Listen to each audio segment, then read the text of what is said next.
Juan Gabriel, now you seem quite far away. I shall wave if I need to. Hello, everybody. Thank you so much for coming this evening to this closing session of the Bibliotopia Festival. My name is Alex Clark, and I have, of course, with me Juan Gabriel. Will I do it? Will I make the terrible mistake? Go on. Juan Gabriel Vázquez, not Garcia. As poor Juan was telling us, you have been misshelved on occasion, haven't you? My books put under the name Juan Gabriel Garcia Marquez, which is a lot of fun. I guess whatever drives sales.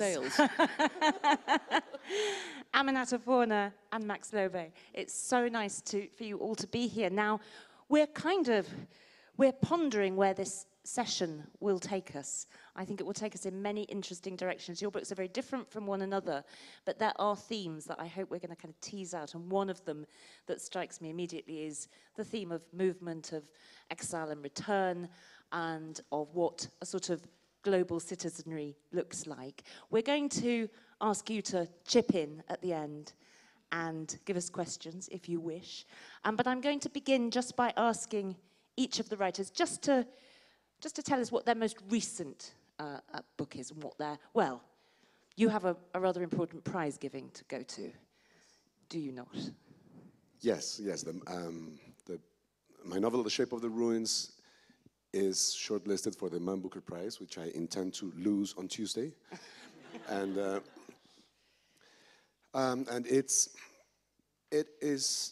story turns around two political murders in Colombia, two political murders that shaped effectively Colombian life during the 20th century.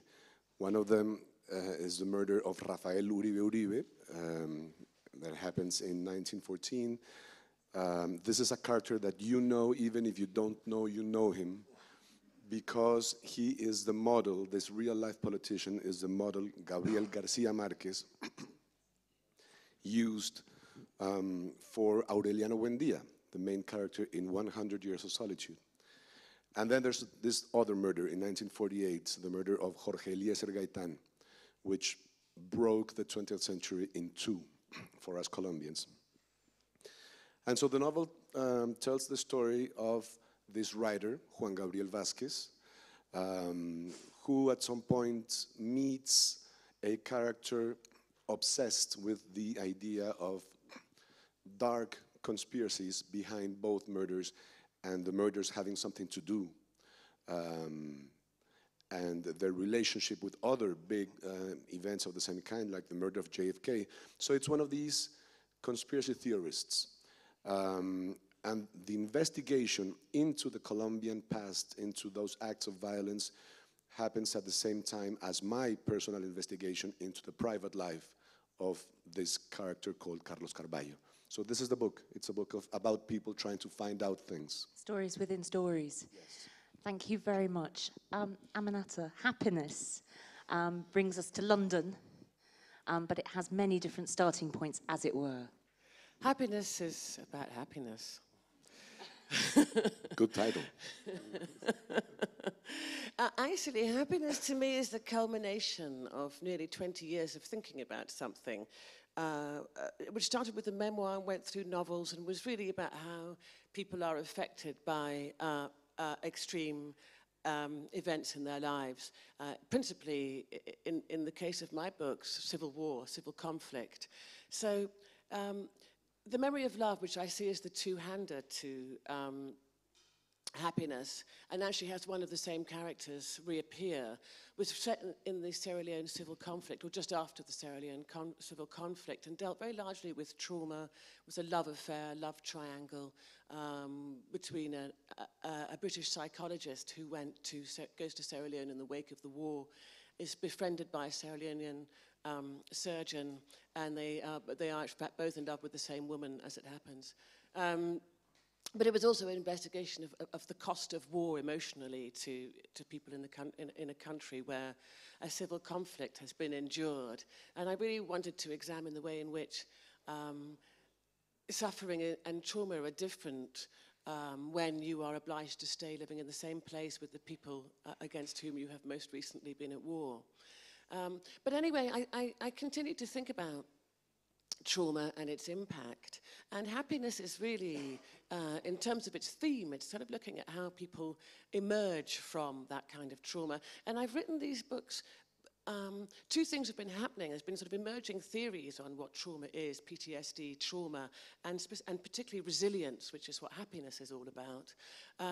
But also I've watched my country, Sierra Leone, actually recover from something. You know, I've seen it go through the worst thing and actually recover from it, and people regain the equilibrium of their life. So in happiness, the activity in happiness is that in The Memory of Love, I took a British psychologist to Sierra Leone. In Happiness, I take a West African psychiatrist to Britain, so I completely reverse the gaze, and that was one of the things we talked about earlier this weekend, reversing the gaze. And he arrives in Britain to give a keynote speech, and a series of incidents unfold while he is there. At the very beginning, one of which is that a runaway fox on Waterloo Bridge leads him to an encounter with a wildlife biologist called Jean. And Jean and Attila is the name of the psychiatrist. Jean and Attila eventually join together, first of all to look for a missing boy, but then gradually to share their ideas and some of their emotions together.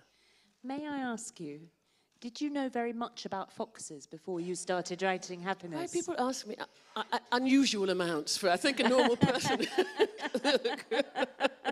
Unusual amounts. Okay, so the foxes were always there for you, as it were. But I'm an animal lover, so when I was a kid, I wanted to be a vet or a wildlife biologist, as well as all the other things I wanted to be, like a ballet dancer and a surgeon. And so what I love about writing is just being all of these different things, living all of these different lives. It's quite true that before we came down here, you were showing us pictures of puffins, which I have to tell you are very much smaller than you imagine, or that you may imagine. I'm not sure anyone here is imagining a puffin, is it? Well, if they weren't, they are now, I guess. Max, tell us about your book, Loin de Douala. Hello, everybody. I'm very glad to be here. And I'm very glad to be on this panel with Aminata and Juan. And it's not easy for me to make a summary of my last novel. But I think maybe before making a small summary, I would just like to talk about the idea. Why did I decide to write Loin de Douala, which is going to be translated in English for next year? So just be a little bit patient. The idea was Boko Haram. And I mean, you people, you know, Boko Haram is a terrorist group that rules in all that area, which involves Nigeria, Cameroon, and Niger, for example. And I was just tired of listening to news on radio, on medias, and they were telling a lot of stuff that I was not considering very true. So I decided, you know, as we have an expression in Cameroon, I'm going to see things with my feet. Right. So I decided to walk up to Cameroon to see the situation by myself, And then for that, you always need you need a kind of disposal, something in order to write about a topic. So I decided to make it in a family.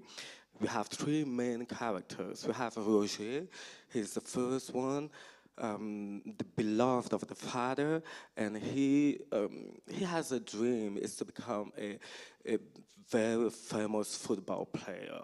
He looks up to Roger Milla, who was a very famous football player from Cameroon in the 90s.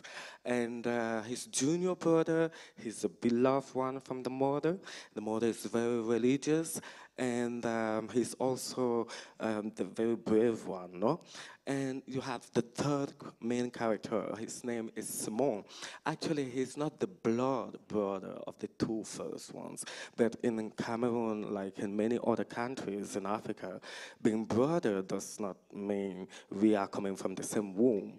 It means simply we are a family. So Simon is a neighbor, and he's the one that will decide to start the journey. So Loin de Douala, actually, as the title indicates, so far away from Douala, is it's a kind of initiatory trip journey that will start from Douala up to the far north of Cameroon in order to look for Roger, who is looking a way out from the country to become a very famous writer. And just one last thing. For me, writing has to do with the reality. I like to talk about something that I know. So for that, to write that book, I took my ticket as a writer, I took my backpack like Dora the Explorer, and I decided to go there. So I did that journey from Cameroon to the far north, so the reader is going to discover a country from the south which is very green, and the more we go to the north, and less green it is, and more dangerous it is. So I felt that. I was there. I could see the blast, I could see the attacks, and my mom was like, oh my God, what am I going to do with this child, you know? So what you said at the very beginning is perhaps something that we could sort of all talk about. You said you were fed up with hearing reports on the in the newspapers, on the radio and TV. I suppose they may have been factually correct or have factually correct parts, but for you they didn't represent a truth or a reality of what was happening. And I'm wondering if this is really what is kind of, that is something you all have in common. I think I'm going to answer, of course, but I would like Aminata to complete maybe my answer because it's not an attack to the journalism, but I think that being a journalist, actually I studied journalism and communication at the university, but being a journalist is completely different from being a writer. So sometimes, most of all, when you have a situation like the one in Cameroon or in Nigeria with Boko Haram, it's very dangerous. So the last thing that I read that really made me taking that decision, it was an article on Le Monde, and I found it very wicked, very weak. There was no substance inside. And Cameroon is my homeland, it's my country, even though I'm sister. I don't have to remember that, but anyway. I said, it's my country, and I want to know exactly what is happening there, and I have to follow the truth myself. So I called the people from Le Monde, and by that time I knew the rédacteur en chef, the chief editor, Serge Michel, and he said, Maxou, I know you are a good element, so go there and find us all the info. So you sort of went as a journalist, in a sense, that was your kind of primary... As a journalist, as a documentary. I wanted to make something like a documentary about that situation. And this is very much your background from the past as well, isn't it, Aminata? Well, I'm a disappointed journalist, you know. What, as well as a marine biologist, ballerina, surgeon? Well, wow. I mean, actually, the one good thing about journalism, as I recall, was the fact we could go into everybody else's lives. That was the same. I was a BBC reporter, documentary maker for a while, which is an experience I found to be deeply frustrating. And I often say the two happiest days of my life as a journalist were the day I walked into the BBC and the day I walked out. Because as a journalist, you're working for an organization, and you know what I find many things frustrating. You know, bosses and all kinds of things, but because I think writers are very much loners. So I think it's quite difficult anyway to be part of a team. But the other thing, you know, there's a news agenda, and it's not dictated by you. It's dictated by the watching public, and it's dictated by the editors and the organisation and what it thinks it should be doing. So at the BBC, the agenda was, was not Africa, for example, but it was the perceived viewership came from Middle England. I know we had Jonathan Cohen, he's got a wonderful book called Middle England and captures it perfectly. The perceived viewership was from Middle England, so we had to talk in the language of Middle England, use their references, and assume that the sort of basis of understanding of Middle England. So it was very difficult to report certain stories with any kind of nuance or complexity. So I think one does, I mean, I certainly left for many of the reasons you're describing. I wanted to write, I mean, my first book was non-fiction. I simply wanted to tell a story that had been so misreported. I wanted to tell the story accurately. But then I think one comes on, one is always writing against something with a Western audience, but then after a while, actually, you sort of stop feeling that so much and start, you know, writing. I mean, I write for multiple audiences, and what I do when I think about it, I kind of write in different layers. So I try to imagine, you know, maybe, let's say, somebody from Sierra Leone, somebody from West Africa, somebody from Switzerland, somebody from America, somebody from South America, and I try to think about how this readership is, what they're gaining from a book. So if I write something that's set deeply within Sierra Leone, I want, for example, my stepmother to see her country in a way she hasn't seen it before, or see something deeply familiar in a way that is new to her.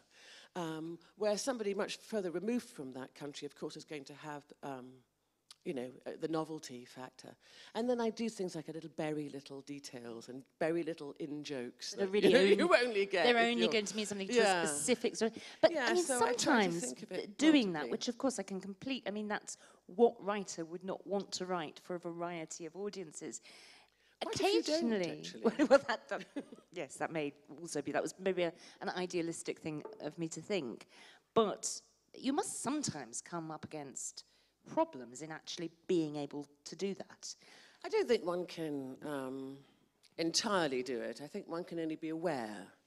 And I think if you're a person who's moved around the world a lot, I mean, it's probably harder for me to imagine myself into the life of somebody from Papua New Guinea, you know, than it is to imagine my life into myself into the life or the regard of somebody that from a place I know well, like the States or London or. But you know, I think one can be aware of it. One can be aware of the perception that you know, of their familiarity or lack of familiarity with certain subject matter. I suppose, I mean, when you think about a historical novel, which to an extent you have written a historical novel in the sense it's unpicking something in albeit recent history, certainly writers who are put into that bracket called historical novelists will sometimes say there is no such thing as a historical novel. You are writing from the present day. You are always writing as a writer with an agenda that you may or may not realize, with a desire to unpick an agenda that you do realize. And that must be true of Colombo, which, of course, you know, the period that you describe has a very sort of strong image, as it were, in the outside world. Very early in the book, you know, there's a mention of Pablo Escobar, for example, who's, you know... Yes, and the years of Pablo Escobar and his war on the Colombian state and Colombian citizens are the subject of another novel of mine, The Sound of Things Falling. So it's a time that is particularly interesting for me. The thing is, I have a quarrel with historical novels. As such, one of the beautiful things about the novel as a genre is its ability to cannibalize every other kind of writing. So I agree, The Shape of the Ruins is in part a historical novel, but it's also an autobiographical novel. It's also a novel of ideas. It's also a noir. There's a whole thriller in the middle of the novel. So this is the good thing. My quarrel with historical novels comes, or rather can be explained best with a quote of Milan Kundera in a book called The Art of the Novel that I love. It's a book full of revelations about why we write novels, why we read novels, what have they done to us, this thing we have invented that we call the novel. And he says, talking about history and the presence of history in fiction, he says, the novel's sole reason for being is saying what only the novel can say. This means if we write novels to tell you the readers, something that you can already find in journalism or historiography, that's a waste of time.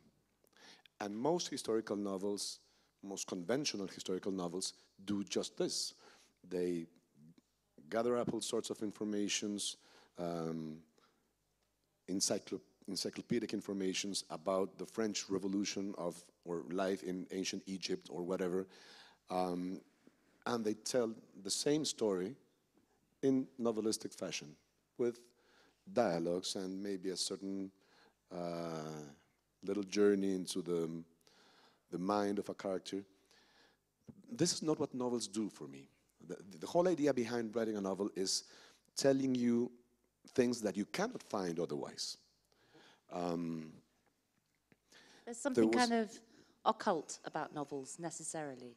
Something hidden. Well, there novels has to be something are hidden. always looking for the hidden, for secrets. The idea of a secret, of a mystery, is central to the novel, even if it has nothing to do with the mystery genre. But it's finding things out that were hidden before, shedding some light into the dark places of our individual or social experience.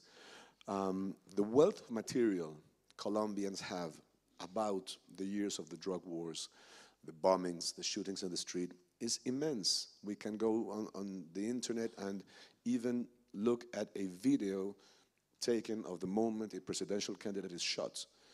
We know the statistics. We know the number of victims of a bombing. We know, we have seen the images of wrecked buildings or bombed planes.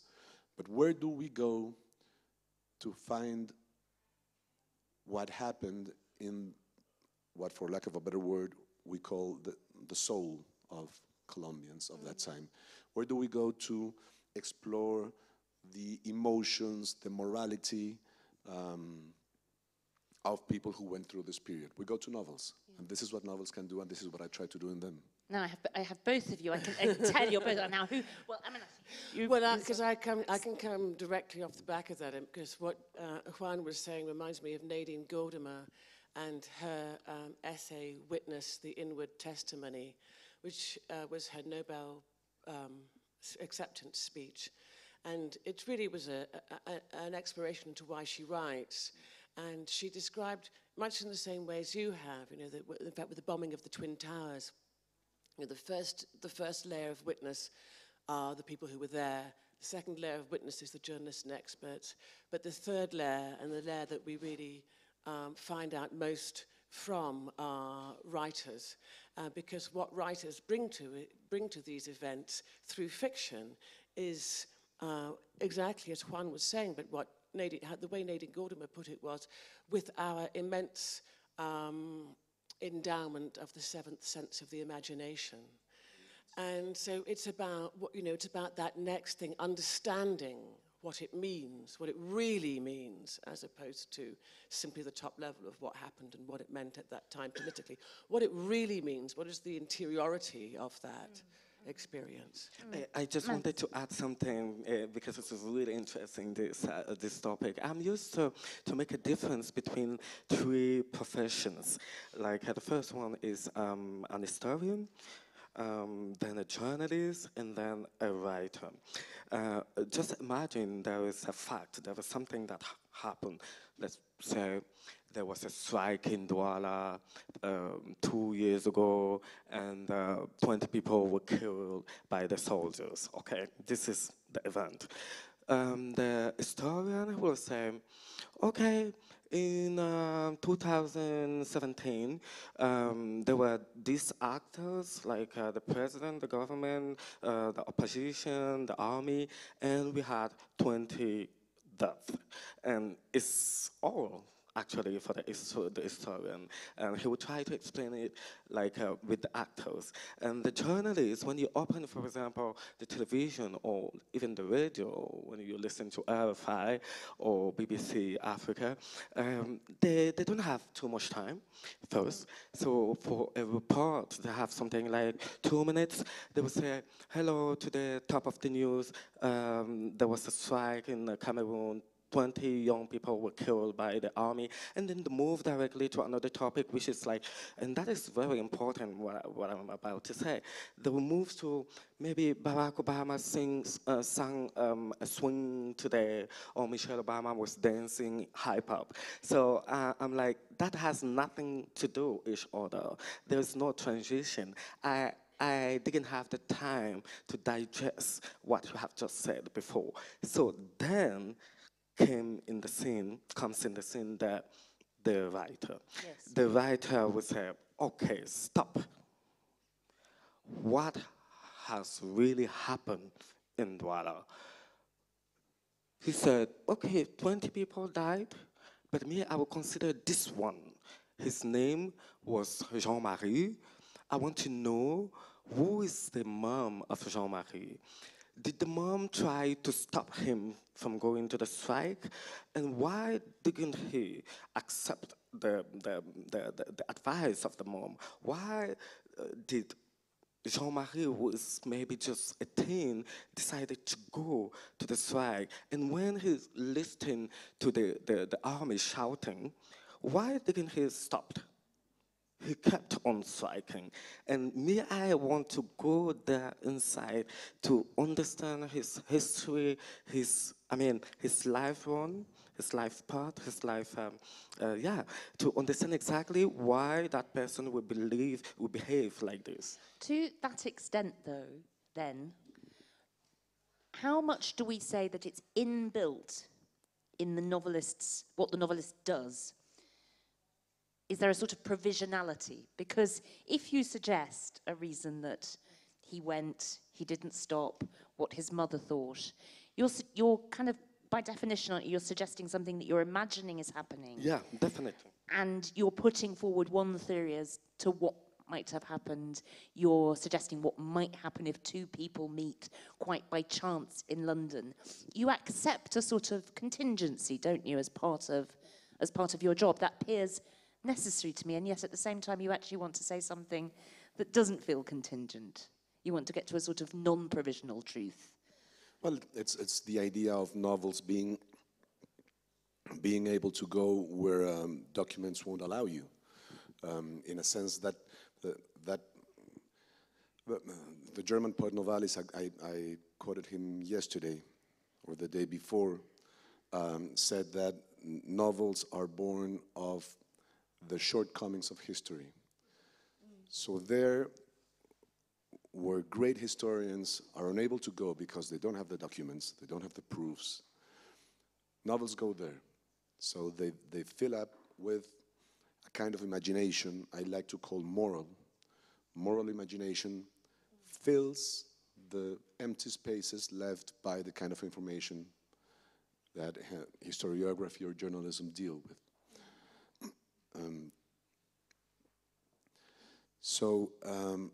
This is a kind of knowledge that is unavailable anywhere else. And this is, Conrad, who is one of my favorite writers, used to say that a novelist is a historian of emotions. So he deals with a kind of material that cannot be judged in terms of documents or witnesses or testimonial truth. The novels have other ways to go into these dark places and come back with the news. But it is a taking down, which is essentially what history means, taking down the information and giving us a particular kind of knowledge that is not the same, the factual knowledge of other ways we have invented to narrate the world.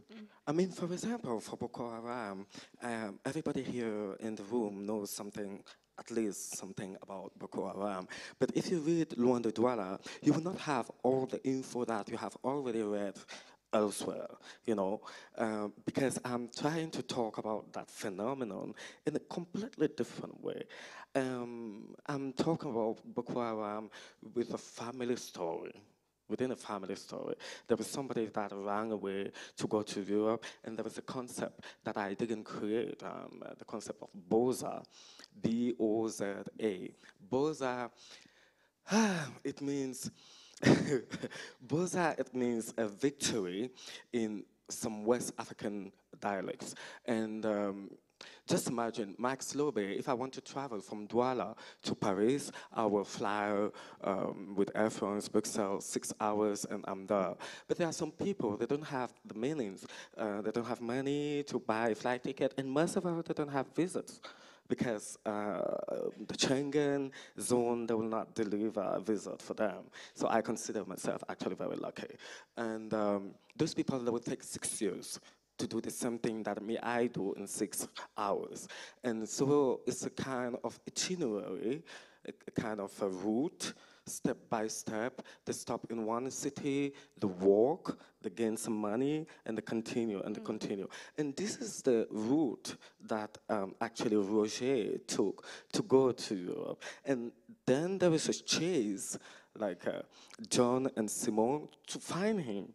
So now in that chase, in that journey, there are just highlights, something to tell you, because actually, even me, I don't know exactly what is Boko Haram.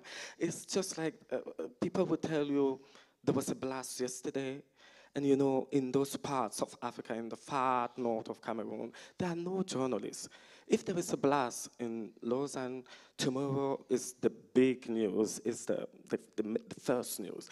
But there are terrorist attacks every day in Cameroon, and Cameroon's been passing through a civil war for 2 years, and no international journalist talks about that. They started and then they stopped.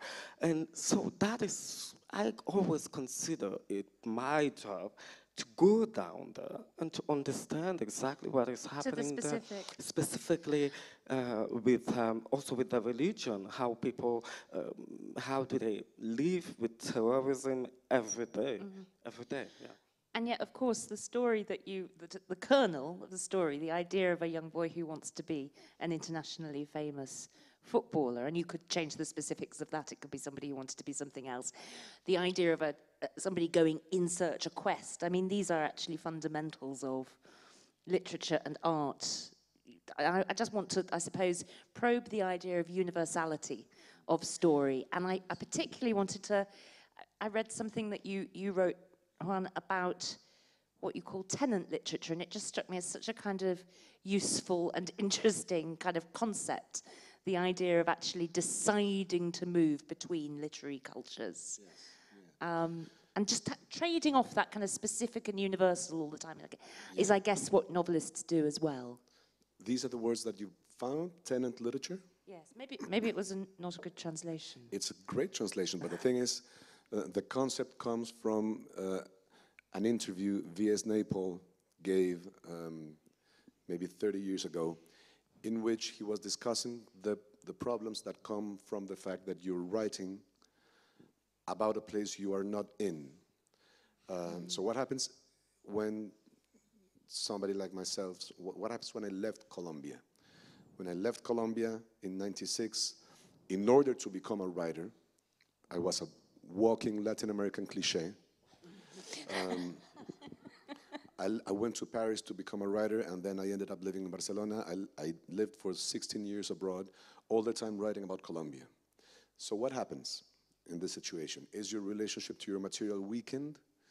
On the other hand, can it be clearer, stronger, because you have a certain perspective? And particularly, what kind of a writer are you? I was not an exile. I could go back to my country whenever I wanted. I was not part of the diaspora, as many people spoke about expatriate writers. So, trying to define my situation, I came up with this idea of Naipaul. He talks about literature made by inquilins. This is why I asked about the original word you said. Because inquilin, which translate as a Spanish current word, inquilino, meaning tenant, inquilin is an actual English word that has fallen out of usage for 400 or 500 years. But it's in the old dictionaries, or rather in the dictionaries about Old English, the word inquilin is there. It comes from the Latin, etc. So, yeah, it is the kind of literature we do when the simple reality is that we are writing in a place not our own, but no more political implications than that, and certainly no psychological difficulties other than the very interesting tensions that are created when you are living in the nest of another bird, but you're trying to write about your own nest far away. Yeah. Aminata, I mean, you've written about so many different places, and you've written about writing about different places and cultures, and I'm thinking particularly of the decision to write about Croatia and the hired man. And I mean, you've written outside of your novels about how important it is for a writer to feel that they can address themselves to anything they choose to. Yes, I mean, a novel is an act of imagination. Both writing it and reading it is an act of imagination. So, you know, once we start trying to dictate who can write what, then we may as well all stick to non-fiction, really. But I think what happens if you write about places that are your own, but you're removed from them, or not your own, is that the gaze shifts. So, you know, there's a Chinese proverb, a cow can tell you what it's like to stand in a field eating grass, but that same cow cannot tell you what it looks like standing in the field eating grass. So you're getting a different perspective. And the interesting thing about writing, setting a book in Croatia, which I did with The Hired Man, much to the surprise of every reviewer and critic in the world, is that, you know, because it was a whole, oh my goodness, you know, an African woman, a black woman is written in the voice of a white man, and it's been set in Croatia. And I think the only two groups of people who weren't really that taken aback were me and the Croatians, you know, the Sierra Leoneans and Croatians, because the story, the idea came entirely out of sitting in London at a party with Croatian friends talking about our wars. So you could look at, you know, you can look at similarities of race, and you can look at similarities of gender, or you can look at similarities of geography, and these are currently the ones we're obsessed with. But what about similarities of experience? And so, yeah, and the only people not part of the conversation were the Brits, because they couldn't remember their civil war. So I guess that might change quite soon. yes, exactly. Exactly. Might have another one to think about. But then, you know, I will just tell you, because in fact what happened was that when I've been invited to Croatia many times and not been able to go, but I am now. In July I'm going to Bosnia, to Sarajevo, and going to Zagreb later on in the year. But actually what was happening was I would go to give readings, and people from the former Yugoslavia were buying, you know, stacks of these books because they wanted to know what somebody who had been through something similar. They wanted that different vision. And at one point somebody said to me, in a way, only someone like you could write it, because if anyone from inside the country write it, because things were so unreconciled, you know, that people would assume biases. But actually, if you look at the two countries, they were remarkably similar. You know, same size, same population, same economy, and then the same historical trajectory, which was 25 years of dictatorship followed by a civil war. Yes. Can we talk about that in terms of literary traditions, which is, you know, in terms of how you manage different literary traditions? And one of the things you're talking about is thinking of Kazuo Ishiguro's last book, The Buried Giant, which had a sort of, well, I think, you know, a surprised reception, because it was about, you know, dragons and giants and that kind of, and one of the things that he said, I interviewed him when it came out, and he said, you know, if I had set this book anywhere, then it would be taken as a comment about that particular society. But what I wanted to write about was when it is important for a country to forget their past, and when it is very dangerous. And I remember, Aminata, some years ago, we were judging a short story prize, and there was a story by an African writer that was very sort of, I couldn't really make kind of head nor tail of it, as it were. I couldn't get into the sort of reality of it. And I remember you explaining that it was just, it spoke to a different literary tradition. And that really shifted it did fall into place. And I'm trying to figure out the question I'm asking, but you know what I mean. We've got, you know, all writers have literary traditions. You've talked about this in terms of magic realism, and the fact that you've just called yourself a walking cliche of Latin American writing. So there are all these kind of opposing, jockeying, sometimes very compatible traditions. How do you, Max, make something of that rabble of words that I've just unleashed upon you? Yeah, I would just say that you know, I was born in Cameroon, and I came here when I was 18, and so I've been living here for 15 years. And I have one foot in Africa, one foot in Europe, and I'm always traveling between the two continents. And sometimes when I go back to Africa, they call me white guy. And when I come here in Switzerland, they call me black guy.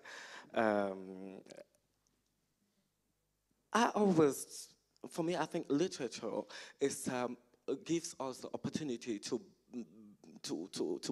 build bridges between cultures.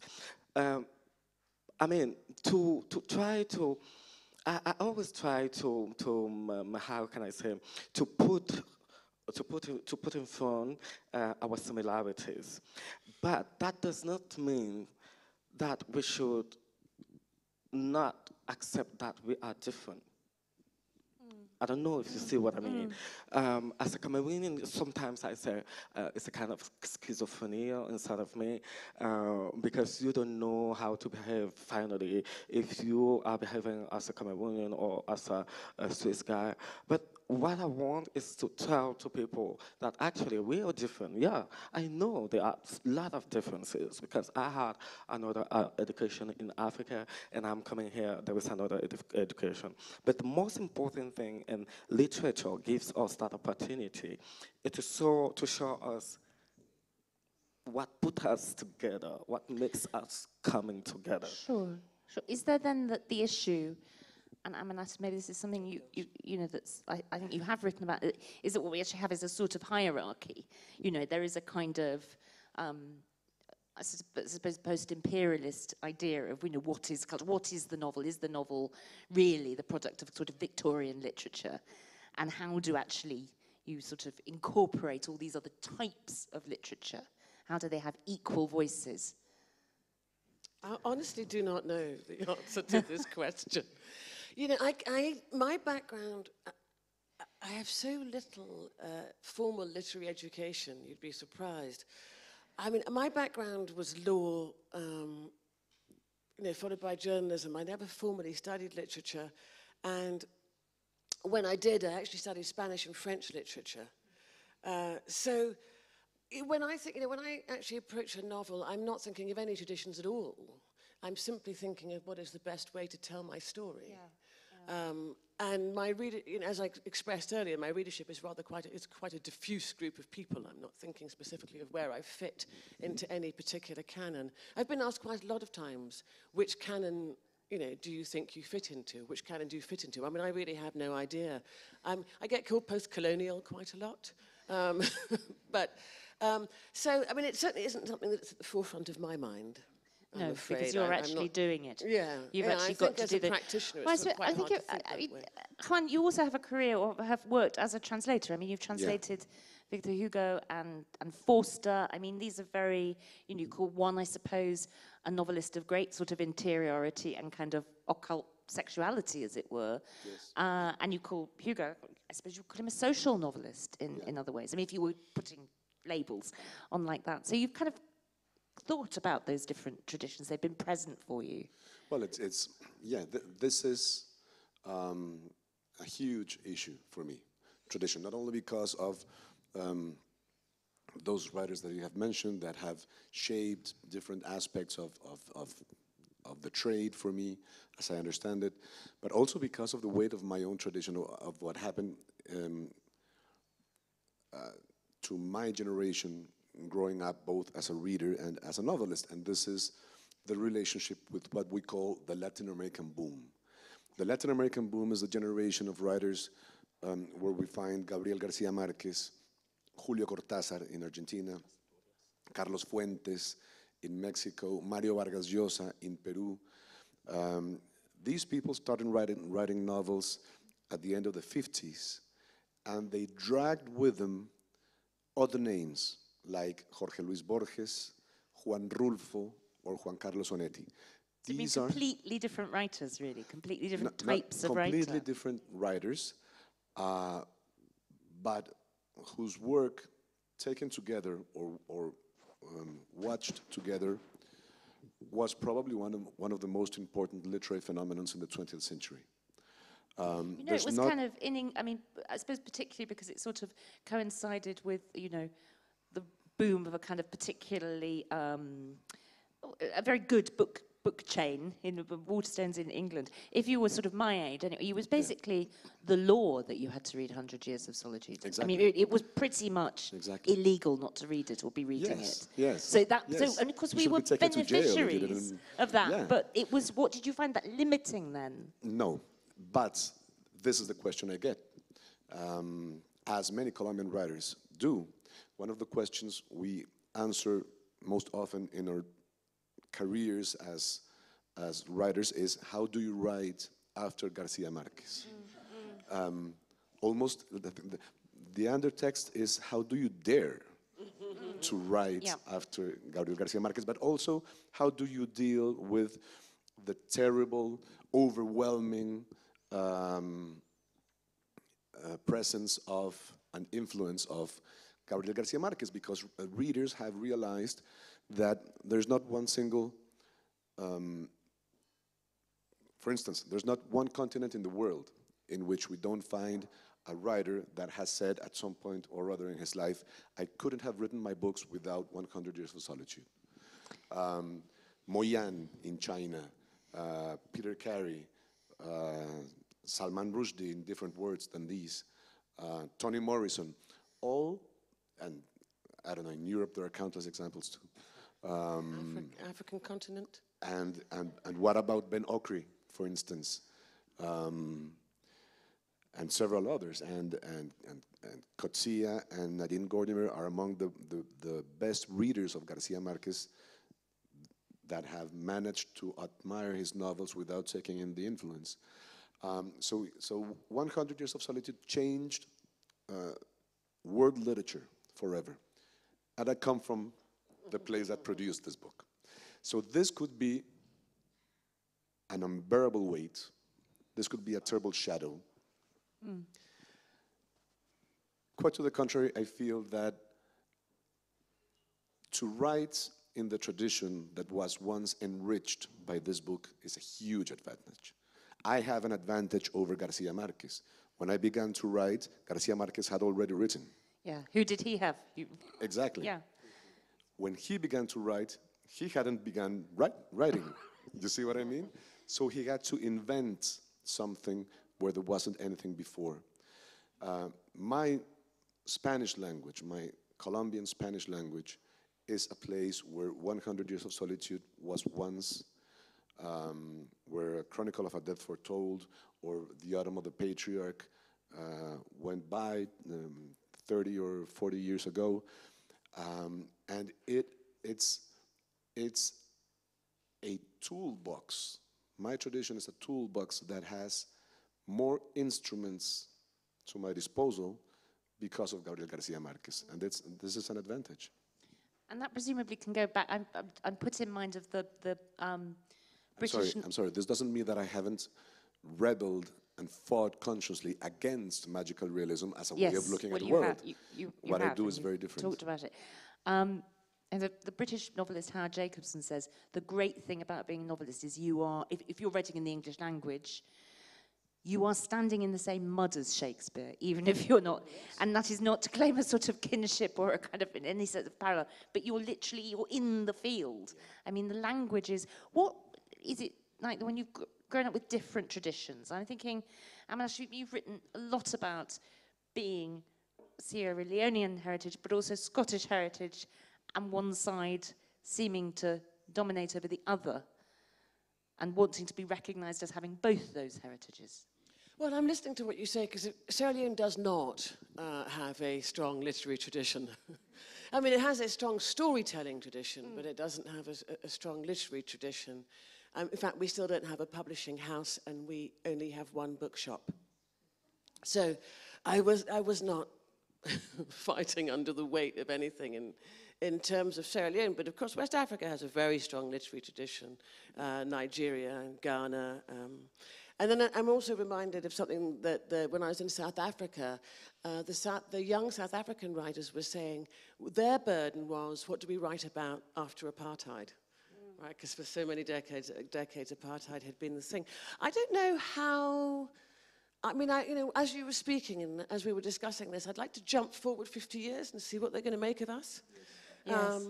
I actually just teach a course now called Transnational Literature, and everybody on the course, regardless of the specifics of their background, comes from more than one world. Yeah. And in a way, this has been my only answer to it. I'm not sure I can ever unpick what my influences are. They have been so varied. You know, I was brought up on West African stories, Anansi. I was brought up on Scottish folk stories. I studied, as I said, Spanish and French literature at school. My own reading tastes are very eclectic. I went through a great phase of reading the South American writers. You know, I couldn't possibly unpick it, and I don't know how we're ever going to be able to in the future as the world becomes more and more... Or why we should, I suppose. Why well, we should academics are going to try, you can be sure. But, you know, I think we're now in a place where you know, the sort of the wonderful contact of all these different kinds of literature may, when we look back 50 years or 100 years, produce something entirely fantastically productive and fruitful. We're going to get to questions from the audience, but I wonder, Max, if you want to come in on that before we do. I think it's more or less the same thing like Aminata, but in Cameroon we do have, I do have some references like Mongo Betty, Leopold, or you know, but it's very difficult to answer to that question because to answer to that question you have to go back to the history with France, because me, I was born in 86, not 68 like I told you last time, but in 86, and I didn't grow up in a family where we had the access to books. When we had books, it was just the classic French literature. And one day I was 12, I opened a novel that was talking about my city. And I was like, is that possible? Yeah. To have a novel talking about my city? It was actually Les Honneurs Perdus de Calix Béala. And then I changed completely my mind. And you should also know that that's why I was saying it's very difficult to answer to that question, because you have people that will tell you there was French literature and then there was Francophone literature. So do I have to look up to, I don't know, Sartre or to Césaire or to Nkrumah? With French language, there's a whole debate with that. But me, I'm part of a generation which says, I don't care. Yeah. I don't care. I don't care. There was Varga, there was Marquez, there was Nkrumah, there was all those big writers. It's true, and of course they feed me. But I'm going to leave my fingerprint in my generation so that maybe somebody will say tomorrow, what am I going to write after Max Lobé? It's true. I think it may just be old people like me who ask about traditions. So, like, one of those things that I saw on a TV program the other day, somebody, you know, a bit older asked a young person what they watched on TV, and the young person said, TV, what are you, 30? And I thought, oh God, the world's moving too fast for me to keep up. We'd love some questions from you. May we have some? Who would like to start us off? Just wave your hand in the air. We have some microphones. Everything is very clear. It's true, we've been so exhaustive. Yes, I think there's a question there.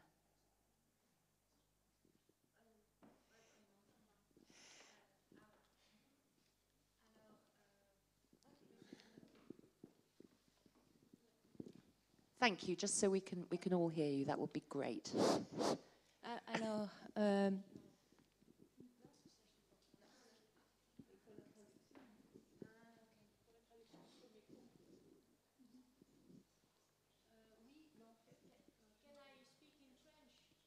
Yes, of course.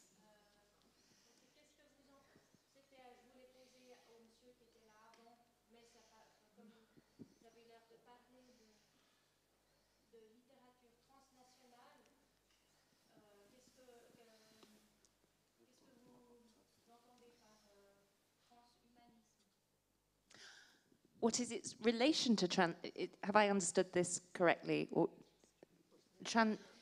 transnatural? But I think that was on the previous panel, because we didn't talk about transhumanism here tonight. Oh, I'm sorry. Okay. So the lady said that there was a question she wanted to ask at the previous panel, but she wasn't able to. So if we could think about transnational literature and transhumanism. Right. I'm not sure I entirely can. Well, I'll tell you who has thought about it recently. Ian McEwan. His new novel is about transhumanism. I only bring this up because one of the things that his... Are you able to give us a definition of transhumanism? That would then help me. Well, No? Yes, yeah, I can. Hang on, short. Transhumanism is artificial a intelligence. new- I'm guessing. Is it artificial intelligence This is transhumanism, artificial intelligence? Can I? Okay. Yes, please. Transhumanism today, you have like people that will tell you that the life of I hope it's sad here, that the life of an animal has the same value more or less like the life of a man. No.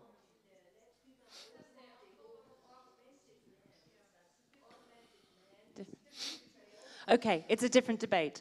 All I am going to say then, in brief, is that in Ian McEwan's new novel, a robot comes to live with a writer and starts to himself write haiku because he thinks it's the most compressed and brilliant form of literature. And he, in fact, in about the space of a few weeks, writes something like 11,000 haikus, and they're all terrible. And that's all I can add to the debate about transhumanism in literature. But we have a question here. Thank you. I'm sorry. We didn't. That's okay. I get to that. I wanted to ask Juan about the influence of noir in his work and what drew him to that particular genre of fiction and film, I suppose. Thank you. So, I have very little relationship with noir, very little. But the strategy, as a writer, as a novelist, the strategy of having something investigated by a character is very dear to me. Because I think this not only appears in noir, but it's a time-tested way of reflecting in a story something that is essential for me as a novelist, curiosity about others. As a novelist, I work from the idea of secrets and mysteries in the life of others that can only be dug up and illuminated through narrative. So when we think, for instance, about novels such as Heart of Darkness by Conrad or The Great Gatsby by Fitzgerald, they are, in a way, investigations into the secrets and the mysteries of somebody else. And they have absolutely nothing to do with noir. Latin American writers have been very good, on the other hand, at writing noirs recently, respecting Latin American reality. This means that the actual criminal is never found, because a Latin American novel in which the criminal was found would be science fiction. This is a whole other different thing. So a certain kind of literary novel, of mainstream novel, has cannibalized, as I was saying before, the strategies and the way noir functions in the sense of investigating into a dark reality and produced great novels. I'm thinking of the novels of Leonardo Padura in Cuba, for instance. So what I've done is copy the ways noir works, copy the strategies, the methods, and try to apply them to a novel that is that belongs to a different world, that should be classified in a different shelf than noir. In my books, everybody is investigating something. In this one, in the Shape of the Ruins, the narrator, Juan Gabriel Vázquez, is investigating the life of this other character, Carlos Carballo, because he knows he's hiding something. He knows he has a secret, a private, intimate secret that needs to be illuminated. On the other hand, this character, Carlos Carballo, is investigating the crimes of a politician murdered in 1948 and another one murdered in 1914 because he finds in those crimes an important commentary about what he is, about the way past violences shape our present lives as citizens. So all this can take the shape of a crime novel, but it's because the strategies are the same. Max, you just said then that you recognize something similar in the Francophone Yeah, literature. Juan was saying that everybody in his book is looking for something, and I think this is the common point in the three novels, because I started reading, I haven't yet finished because we drank a lot yesterday. I remember that part where Attila, because in French we say Attila, Attila with Jean, they are looking for the nephew of Attila. It's a kind of chase also. So in my book it's the same thing. They are looking for Roger who has gone away, and yeah, I think this is a common point with the three novels. Yes, it's very problematic looking for things. You often find things you'd rather not about yourself. Do we have time for one more question? I can see somebody really nodding affirmatively there, and that leads me to think you might like to ask a question, madam. Is that right? No, I'm just here. Oh, okay, all right. You're being helpful. Thank you. Who would like to ask a final question? Yes.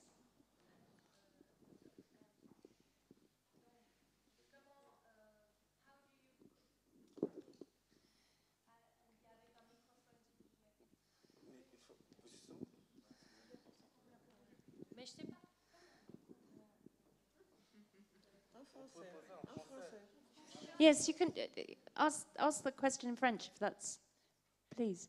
I don't know how you say in English. How do you call your Mr. Vasquez? Yes. How do you call your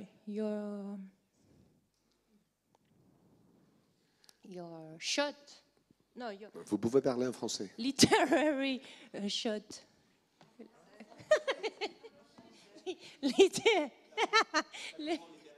How do you call your Okay. current Le courant littéraire dans lequel je travaille, torrent? no. Yes. The but genre. The genre. The genre. Yes. Well,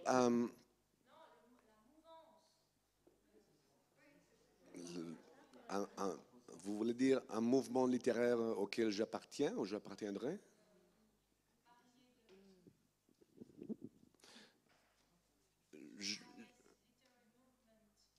Yes. Yes. Yes, the literary. So what I would say is that I write realist fiction.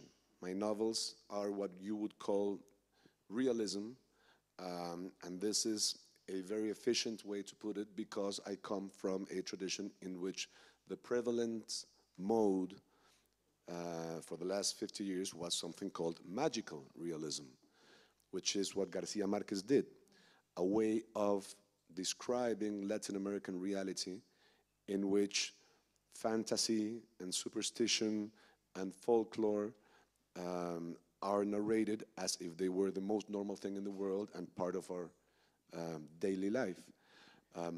That was very good and very useful when it began.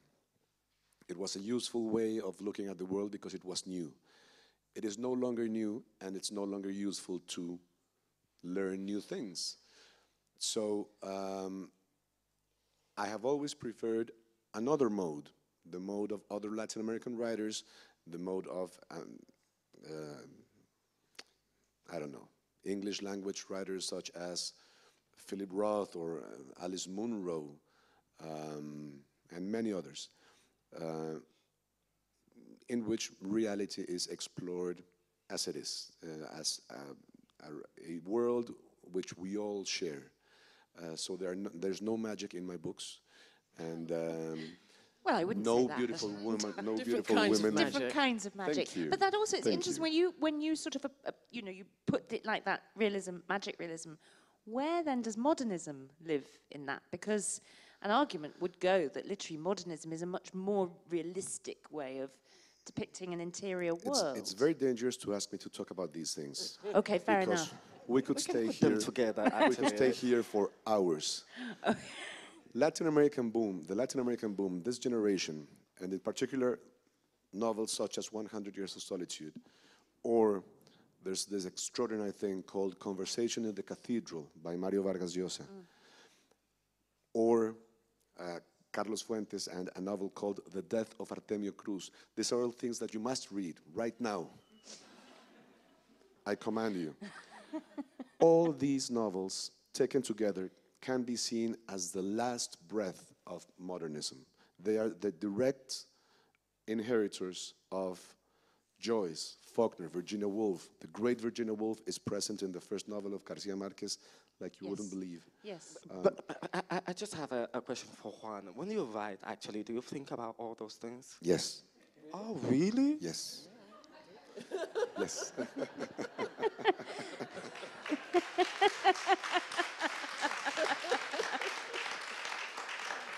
Amanata, you will get to. I can't finish. I cannot. You're thinking about foxes. Such an airhead. But you know, where you will all unite is thinking it's actually annoying people like me, critics who are always going, are you in that box, or are you in that box? That's the annoying Well, I thing. suppose that's Of what I course. was thinking about. You know, if I was asked the same question, I'd have to. What would I say? I was realist, British, African, post-colonial. But now I will tell you a story that amuses me. I'd given a talk in a New York bookshop, and they very kindly gave me a book token so that I could choose a book from their bookshop as a gift. And I went back the next day, and like all writers, of course, I went to look at where my book was, you see. And this was the one set in Croatia, The Hired Man, and it was under African literature. So I said to the manager, well, you know, I mean, you can, whatever you like, but you may wish to know this book is set in Croatia. So she took the book off the shelf, and I saw her walking away with it, like, where am I going to put this book? Right? And it was almost like, and I thought, you know what, I'm just going to leave now because this is obviously mortifying for you. And then a friend of mine went in the next day, and he took a picture of it and sent it to me, and it was under New European Literature. Okay, okay. Yeah. But just to finish with that item, because actually it's really interesting. Me, when I write, I consider myself conteur. I don't know, conteur, how do you say in English? Conteur, storyteller.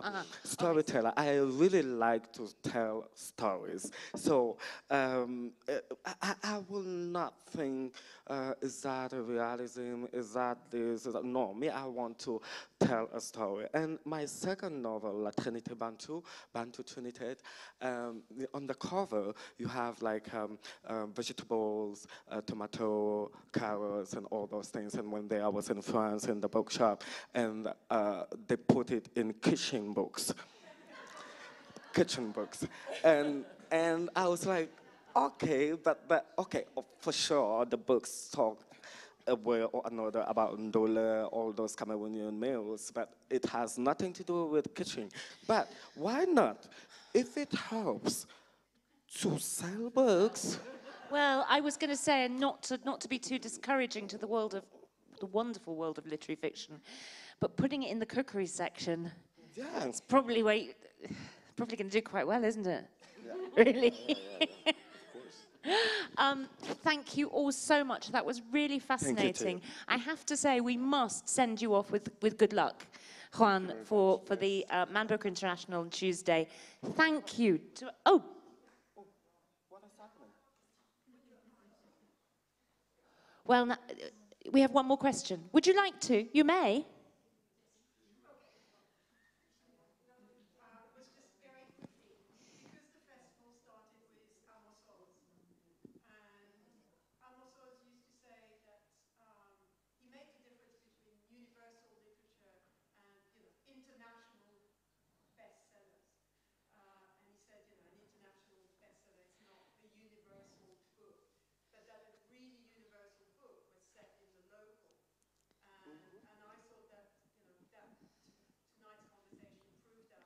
Yes.